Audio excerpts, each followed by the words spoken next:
Welcome to the MLS Show. I am joined once again by Scott Nicholls. He's been silly enough to come back after I got him last week. And we're going to go through again the results of this week at MLS football, soccer, whatever is your best term of using it to describe the beautiful game. We're good with either, aren't we, mate, to be fair? We don't discriminate. We just watch. We watch. We enjoy. We take it all in. We just let it wash over us. Is what we do. That's it, mate. The beautiful game. We'll just leave it at that. Exactly. How are you anyway? Been good? Yeah. Very good. Very good. Preparing for a lot of stuff with BTP this week, and just always keeping track of MLS, the exciting and unpredictable league that it is. So I guess we better crack on, right? Everybody wants to know how we feel about this. Let's go. So let's begin with a man we spoke about last week, who was having a little bit of a dry period, but he returned in the Friday night game back to form. I am, of course, talking about Giovinco, who struck twice in Toronto's 3-1 win against Chicago Fire, unbeaten since Schweinsteiger came, but that came to an abrupt end with Gio just back doing what Gio does. Yeah, just absolutely running stuff over there in Toronto. And that's what he does. That's what we said. We said it was maybe we can give him the benefit of the doubt. And look what goes and happens. He scores 2 goals. So look, we all know what he's capable of. This isn't a bad loss for Chicago. No. I don't think. To Toronto, BMO Field, to lose 3-1, not a terrible loss. Remember, Toronto was in the MLS Cup final last year and came within literally glove stitching from Fry of winning, or at least sending it to penalty kicks there. So actually, no, from winning it. So look, you have to give it to Toronto anyway. They were always going to turn it around. We weren't too worried about it, were we, Baz? No. We weren't too worried about them. So good. I mean, it was 2 great goals. His first one, edge of the box. His second one, a trademark Gio free kick. There was a chance early on. Yeah. Well, a goal early on. Nicolic scored, but correctly judged offside. At the time, I thought, what a great start for them, first 5 minutes. But Toronto, they were the better side, I've got to say. But, we spoke about Chicago and how well they've been doing. And I don't think, like you've just said, this isn't a bad loss. This isn't something where they're going to be worried about. I don't think. I think Toronto are quite strong anyway. But it's just great to see Gio back scoring the goals as well. But what a free kick. What a free kick. Yeah, you happy with that? Yeah, I was going to say, look. And the other thing that I'll say is Chicago's only had a loss this season to NYCFC, both on the road. So take from that what you will. And that was a 3-4 loss on the road. So I think. So there you go. It's again, they're not losing to bad teams. They're doing well. They're doing the right things. I don't think Chicago fans should be too disheartened by this whatsoever. And I think also conversely, Toronto fans can take a lot from this too. They can take a lot from it and be happy that they finally got them back to where they know that they can be. So yeah, most definitely. One of the strangest games I watched was Philadelphia Union against Montreal Impact. It ended 3-3 at. Philly raced into a 3-0 lead. Roland Alberg back amongst the goals. He had a real purple patch last season, didn't he? But he was back amongst the goals this time out with a brace. But I suppose we saw the best of Piatti and potentially a darker side to him. His goal was fantastic to get Montreal back in the game at 3-1. And then a challenge on Bedoya, which I think was a red card. Scott, what's your feelings on it? I've watched it a few times, and look, whether he meant it or not, it's high, it's late, and he drags his studs down the back of his legs, or his one leg, and you can't really defend that too much. I can only imagine that the referee hasn't seen it. We know Piatti's not that sort of player. We know that he's not necessarily dirty. Perhaps that I think maybe he might get a little bit more stick from people because he's on Montreal. We talked about this last week with Montreal. No one likes us. No one likes us with Montreal, that kind of stuff. But look, I think that he's got to go. It changes the game at that point. I think he does have to go. And you're right, it changes the game. So who knows? Philadelphia again. I would say it's encouraging that they scored 3 goals. I would, but I think it's way more detrimental to blow a 3-goal lead forget the confidence that you had and know next time that you can go out there and win 3-0 and score 3 goals against a team like Montreal, who are always sort of famed for being quite stout defensively. Think about how you gave up 3 goals to a team that's not always renowned for their attacking play. So how do you come back from that? I mean, they have to figure out something really soon in Philly. And Bedoya he said he's lost for words. So yeah, I mean, 3 would have been the first win of the season. Jackson Hamill, who we spoke about last week with a unbelievable flick with a goal, and he's got 2. Yeah. This is a guy, just very quickly. This fella, there was real talk about Montreal about to let him go out the door. He's a homegrown player, he wasn't going to make it, and yet he's got 3 goals in. I think it's 4 appearances for them. So, he's really managed to turn things around there. Houston Dynamo, your old, or probably still your love from your time spent in the States, but good results against San Jose. Very good result against San Jose. Dom Kinney has made that walk a fair few times, my friend. He's made that walk a few times, so he knows what it's like. Look, he knows what it's like playing at BBVA Compass Stadium. He invented playing at BBVA Compass Stadium. He knows how difficult it is to go there, and I'm sure that underneath it all, even though he's the San Jose Earthquakes coach, I'm sure Dom is actually quite pleased to see the Dynamo doing well at home again. And a penalty, obviously, Cubo Torres amongst the goals again. 2 incidents in this one. The first one was definitely a penalty, what he scored from. The second one, he's trying to buy a pen. A little bit of a cheeky dive. Just very quickly, Bingham, who I think's actually quite a good goalkeeper, is not having the greatest season, and he's clutched that airs for the clutched that thin air for the second goal, and I think San Jose, they need him back on top form. But a great result for Houston there. Portland 2, Vancouver 1. The only thing I'm going to say about this game was, for me, goal of the week, Darlington Nagbe. What a goal! Oh. Without question. I mean, you look at Matic's goal in the Chelsea semi-final of the weekend, and then you look at Darlington Nagbe's. It's just opposite feet. I would say Nagbe's is even better because he beats 2 guys before he even shoots. He's not even looking at the goal when he shoots. It's incredible. Just incredible. And you're saying that as a Chelsea fan as well. Absolutely. I'm a huge Chelsea fan. Don't you dare pretend that I'm anything else. Oh, Matic, what a goal. But Nagbe's, yeah, you're spot on. Nagbe's was an absolute cracker. New England 2, DC 2. New England still can't get over the line. I watched them on Wednesday night, a goalless draw at home, and then they had DC at home a few days later, and they end up, 0-0 against San Jose, wasn't it, on Wednesday, and then DC at home. And 2-2, and, just can't get over the line, despite taking the lead early on from Lee Win. Yeah, I mean, the Revolution is a team that on paper looks so great attacking-wise. Kai Kamara, Lee Win, Diego Fagundes, those kind of players you would think are sort of 3 of the best sort of attacking creative players in the league. And when you see them struggling the way that they do, I mean, they've scored 11 goals in 8 games, and they've let in 11 goals in 8 games. So at least they're consistent. But look, people get frustrated with Jay Heaps, and they get frustrated with the way the Revolution play. Look, they're playing on a terrible artificial turf field, number 1.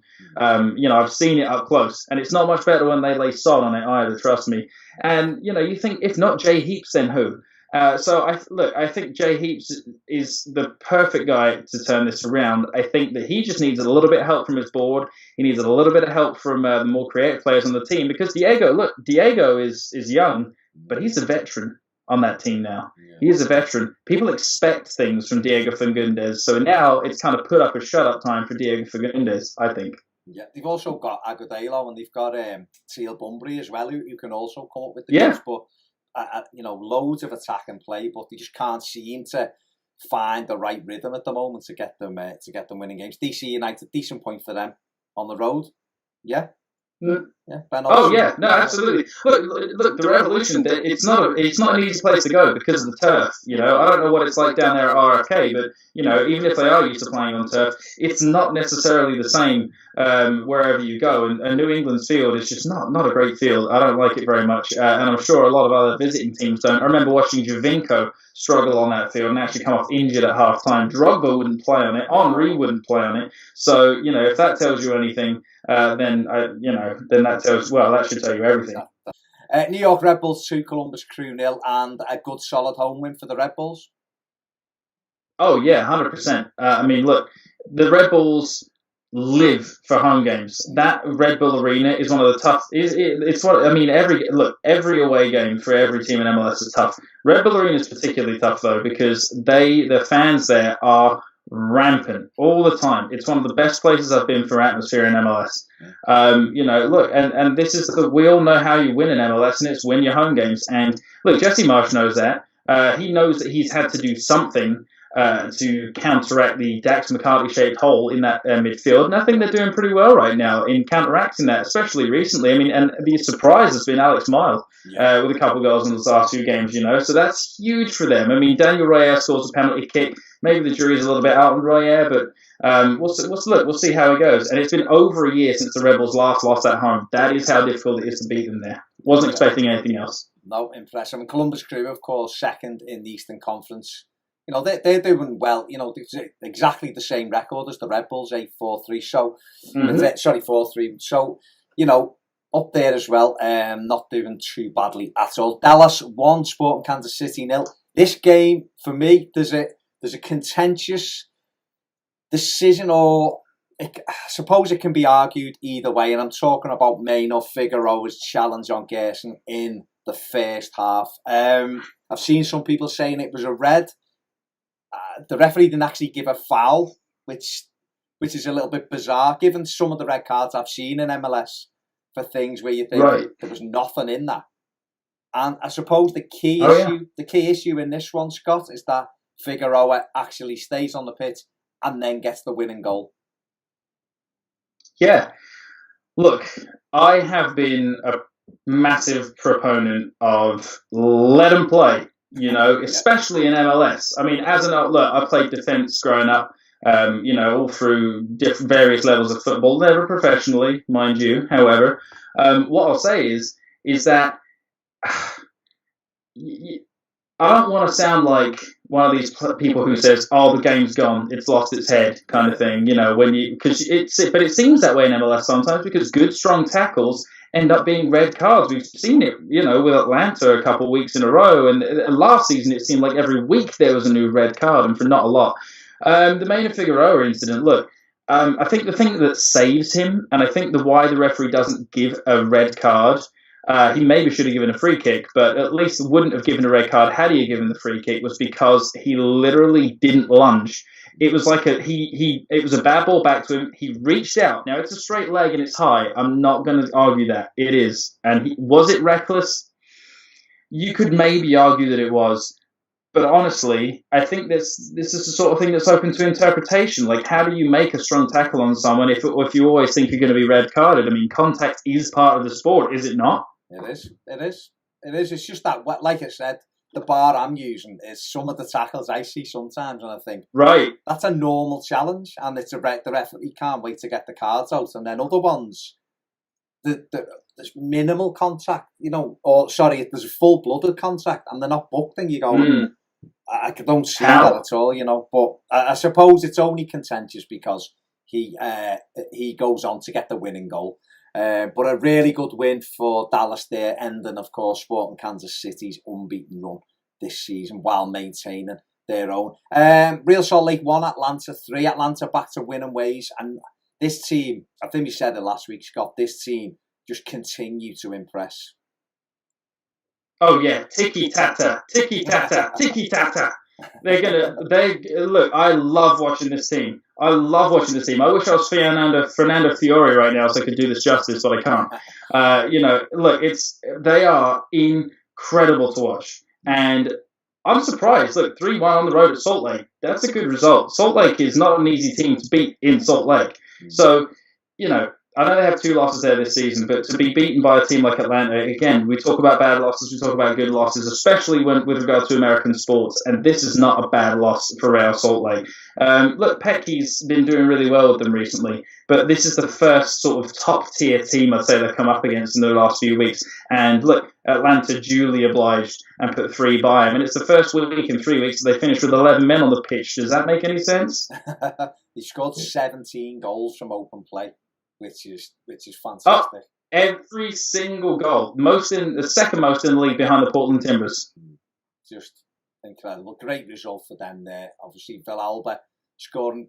Still without Martinez as well, who was absolutely tearing it up in the first couple of weeks of the season. So you only think when they get him back, they're going to be even stronger. But what a result! That's the thing about Atlanta, is that you think about how well they're doing. They've lost a guy who scored 5 goals in 3 games to begin the season, including the first hat-trick in their history. So, you take a guy out of the team like him, and you think, well, maybe they'll struggle. But look at the guys like Almiron stepping up, like you said, Villalba stepping up. Even Kenwyn Jones contributing to the cause there. So, look, and how Perez doesn't keep getting in Team of the Weeks, I don't know. He is playing so well back there. He organises that defence so well. I'm very, very excited about this team. Very excited. I'm sure you can tell. Yeah, well, I can, yeah, just a little bit. One team I'm quite sure you're not really excited about, because I don't think a lot of people in Los Angeles are very excited about at the moment, is, of course, LA Galaxy, who lost at home again, and very, very convincingly, I have to say, to Seattle. It didn't seem like they wanted it, did it? 3-0 at home against, a team that they will regard as rivals in there. Seattle, of course, MLS Cup holders. And I suppose Juice again gets them up and running, and from then on, Curtin Alfo, I think, has got a real problem. They've got a real problem at the moment, Galaxy. Oh yeah, they do. I mean, look, here's you forget about Curtin Alfo for a second and think about the fact that they've had the heart and soul ripped out of that team. Robbie Keane is gone. Bruce Arena is gone. How do you replace that? Maybe nobody was ever thinking that they would replace it this season. And I'm sure a lot of their fans think that this is a season for transition. But look, I mean, he even made a first half substitution in that game. I mean, he's clutching at straws, man. I don't know what he's trying to do. And also, I don't know if anybody listens to the Corner of the Galaxy podcast. I don't know if we promote things on the MLS show, but Kevin Baxter does a wonderful job with it. He's been saying for weeks. Hey? Promote everything. We want to keep spreading. Yeah, we will. Yeah. Spread the word of MLS, yeah, and they do a great job. If you want to listen to a good podcast, Corner of the Galaxy, they've been saying for weeks. They just interviewed Taylor Twellman, and he was saying, look, we're not sure about this team, especially Pedro in the centre of midfield. Doesn't look like he's doing that good of a job. He's not sure of the partnership between Jermaine Jones and Pedro. And look, I agree, and maybe the players are starting to not play for Arnolfo. That's the other thing. Do they trust him? There's a lot of big names, big egos, I should say, in Jermaine Jones and Yella Van Dam and Ashley Cole. Whether they're big-time players in MLS or not is another thing. They're still big egos, and they still have to be managed. Does Gio Dos Santos like the way they're playing? I don't know. Who knows? I mean, there's a lot of things, and I think maybe it's too early to be thinking about that. Maybe if we were having this conversation in late July, June, July time, we could say that. But right now, they need to find something. But how do you think they rebuild from here, LA Galaxy, Baz? Because you look at this team, and they're one of the most storied in MLS, and they just had, like I said, the heart and soul ripped out of them. Is there anything that you'd have done differently? Players that you think could have, maybe come in and helped them at all? I mean, that other teams have gone out and got maybe. Yeah, I mean, you look. I think, listen, me looking as an outsider, I would have begged Robbie Keane to stay for another 12 months. I really would. I think regardless of whether he's getting older, I think he still scored 15 goals last season, something like that, 12 goals. You can't remove Robbie Keane, Alan Gordon, Steven Gerrard, Bruce Arena from a side like that. Right. Of course, Mike McGee. All of these people, big characters. You take half of the dressing room out like that, it's gonna be affected one way or the other. And I think the idea will be to try and get some younger players in and try and build a team. Do people want to wait? The big thing is we've got LAFC coming in next year, making big noises. They need to get it right quickly, Galaxy, and I don't know. I mean, obviously there was big talk about Zlatan this summer. It's not happening now, as we well know. He's out for 9 months and was even linked with LAFC now. So there's some real problems at the minute for Galaxy, but I suppose for Curtin Alfo, he's 6 or 7 games in. He just needs to get a pattern, a way of playing, start picking some points up, and then take it from there and see where they end up. But like you say, the picture could look a lot differently come July. But at the minute, they are struggling. But what can we do? What can we do? Before we move on, we will move on. Scott, we'll move on to Minnesota and Colorado. And the unthinkable from a couple of weeks has happened last night. Minnesota kept a clean sheet in a 1-0 win. A game I watched, and some great defending. Yeah, I can't believe it, especially from an Adrian Heath team. Sorry to, rub that in there for you, Baz, but I know, look, we love Adrian, but look, let's be honest with ourselves. Orlando City, the team that fired Adrian Heath, had the worst goals conceded in the league last season, and there was only 3 teams worse than the season before. Adrian Heath, they've had a negative goal difference every year in the league, Orlando City. So, look, were we expecting Minnesota to ship this many goals? No, but I'm not expecting them to not ship goals. So while this is good, look, they need to find a way to make sure they grind out these 1-0 results. They need to be singing 1-0 to the Loons, 1-0 to the Loons every week, because not only will they get far in MLS like that, but at least they won't be conceding as many goals as they were before. They need, or at least even if it's 0-0, anything but to stop conceding goals. They have to find a way. What's interesting about this, though, it wasn't Christian Ramirez who scored, was it? It was Ibarra. First goal in MLS. It was, and it was a really good goal. Great decision by the officials. It looked offside when you first watch it, but I think it's Hairston who keeps him onside, but great reactions. One thing I would say about Ramirez, back to goal play was absolutely fantastic. He's a handful. As well as being someone who can put the ball in the back of the net.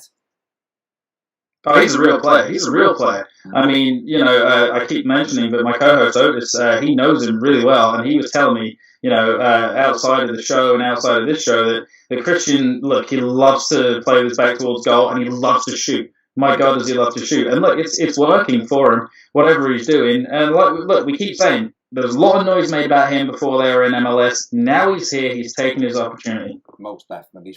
He's been really, really good. A real plus for Minnesota, even when they were losing games. Now they're starting to get a little bit of toughness about them. I think that's 7 points from the last 9.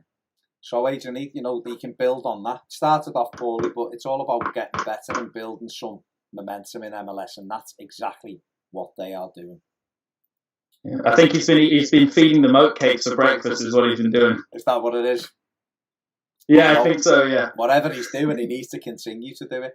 We're going to go on to the game of the week in a couple of minutes, but just looking at the league table now, the standings in the West, Portland Timbers still out in front, 16 points from Dallas, who have got 14, Houston, Sporting Kansas, Seattle. But Minnesota now up to 8th, and a point off 5th place in the West. So, Colorado Rapids bottom at the minute, but just off LA Galaxy. So he's really done well, Heath, I suppose. It's a case of, can he continue this, Scott? That's the big thing, isn't it? Yeah, and look, I still don't think this squad is quite good enough to compete in MLS right now. That doesn't mean to say that they can't get better, and with good coaching that they can't grind out some results and finish in a respectable position. But unless they strengthen heavily in the sort of summer transfer window, I don't see them making the playoffs or even close to it. Right now they have 2 more points than LA Galaxy does. So what does that say about either how bad LA Galaxy have been or how poorly I expect Minnesota United to finish? I don't really know at this point. Like you say, it's still too early. The West is a tough conference, though, and if look, they've lost 1 game at home, they've won 2. This is the sort of time of year that they need to be utilising their home schedule, because it's still pretty cold up there at times. It's getting a bit warmer, but they need to use that to their advantage, just like the Dynamo do in the summer. Yep. All the southern teams, it's tough to go to Houston in summer. It was tough for me to sit there in the press box for crying out loud. So God knows what it must have been. Giles Barnes used to do an inhaler every game, I used to notice. So that's how humid it can get down there. So if they can utilise the snow, and we can have these snowpocalypse games, and they can grind out results, then hey, why not?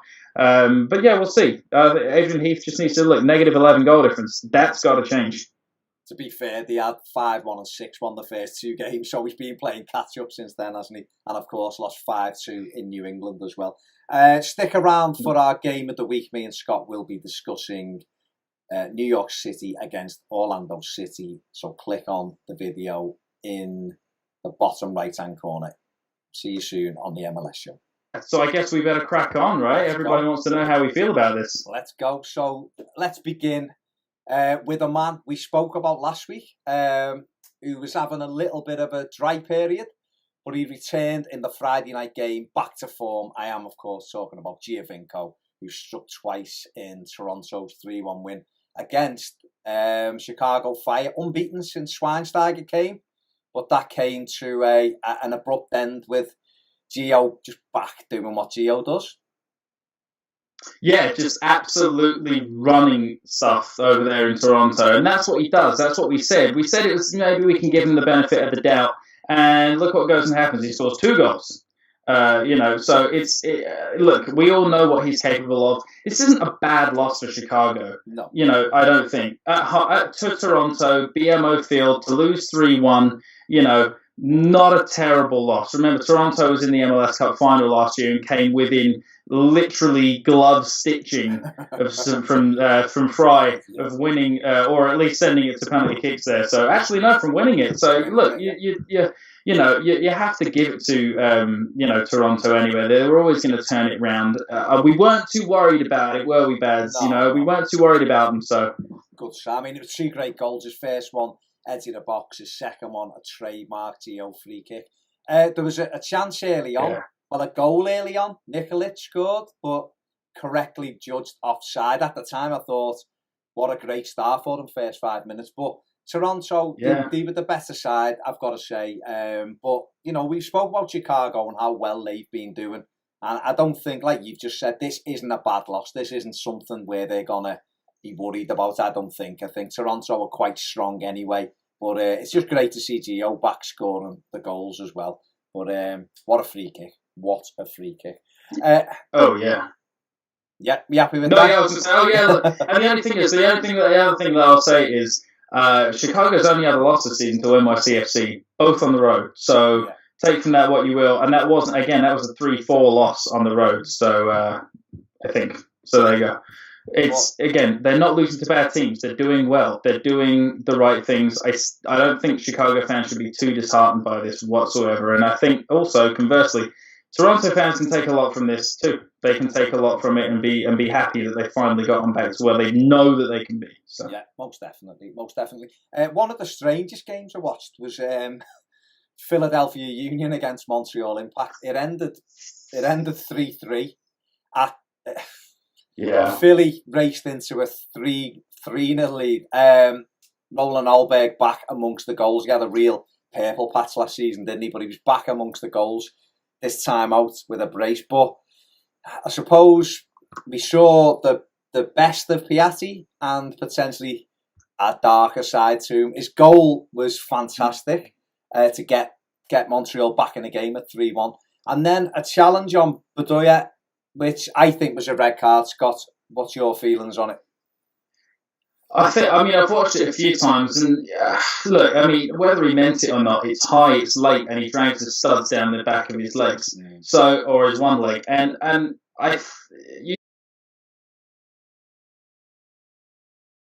Welcome to the MLS Show. I am joined once again by Scott Nicholls. He's been silly enough to come back after I got him last week.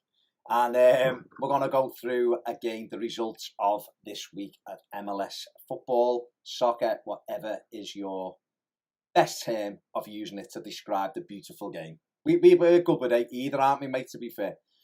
We don't discriminate. We just watch. We watch, we enjoy, we take it all in, we just let it wash over us is what we do. That's it, mate. With the beautiful game, we'll just leave it at that. Exactly. How are you anyway? Been good? Yeah, very good. Preparing for a lot of stuff with BTP this week, and just always keeping track of MLS, the exciting and unpredictable league that it is.